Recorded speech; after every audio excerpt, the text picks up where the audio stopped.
Imaginar nosso tão amado café sendo proibido é algo que causa espanto e estranheza.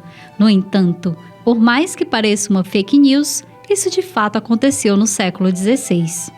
O café tinha o apelido de bebida do diabo e acreditava-se que o próprio Satanás era quem oferecia a bebida mais escura do que uma noite sem lua e amarga.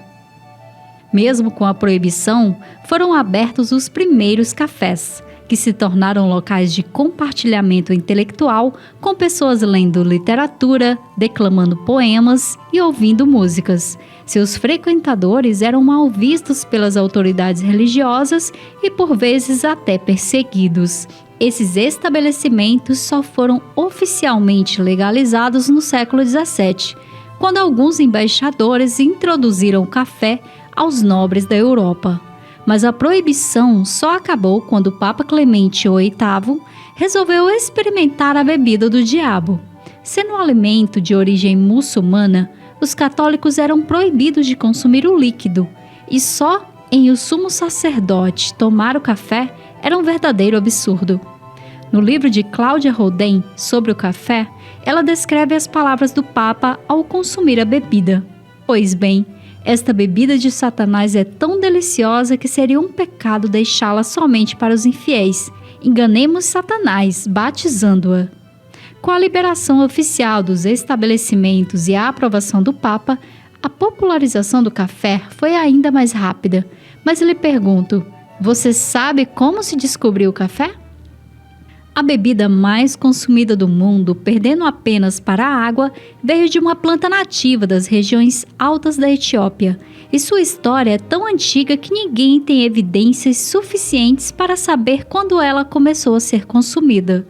No entanto, há uma lenda famosa que detalha duas origens diferentes para a bebida.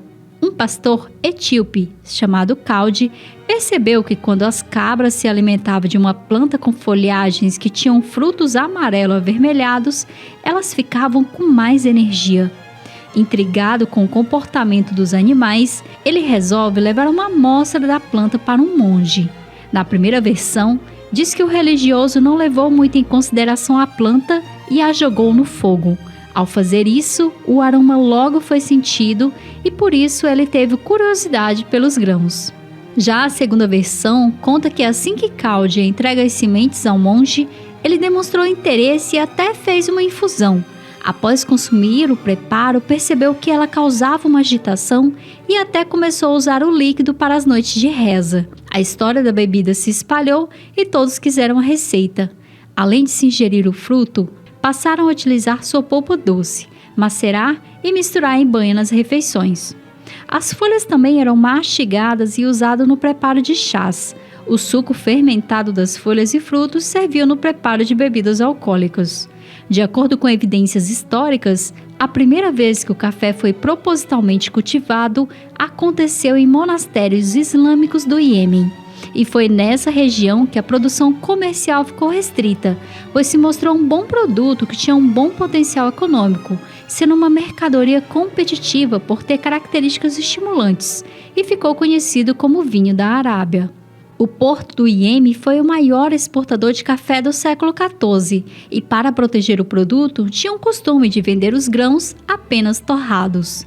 Alguns holandeses conseguiram contrabandear alguns frutos frescos e levaram para suas colônias asiáticas em Java, Ceilão e Sumatra, e também para as Antilhas holandesas na América Central. Depois desse contrabando dos frutos, o plantio do café se espalhou.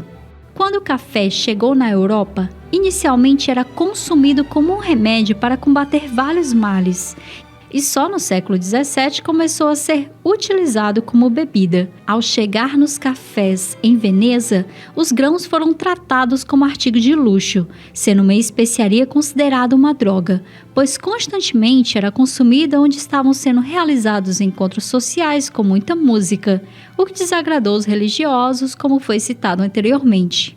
Além de ser considerada herege, a bebida ainda sofreu restrições mercantis, pois alguns comerciantes de vinho e queijo a consideraram uma concorrente em suas negociações.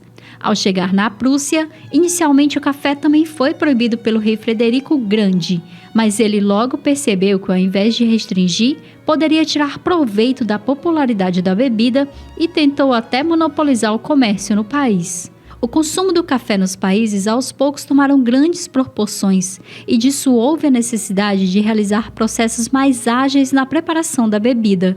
Por conta da Europa estar no início da Revolução Industrial, começou a ser pensado alternativas que conseguissem produzir o café em máquinas a vapor.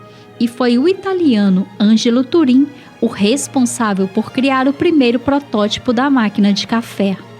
A vinda do café no Brasil foi marcante. Segundo relatos, as primeiras mudas brasileiras vieram do Palácio de Versalhes. Elas foram plantadas ao mando de Luís XIV e levadas para o território Guiana Francesa.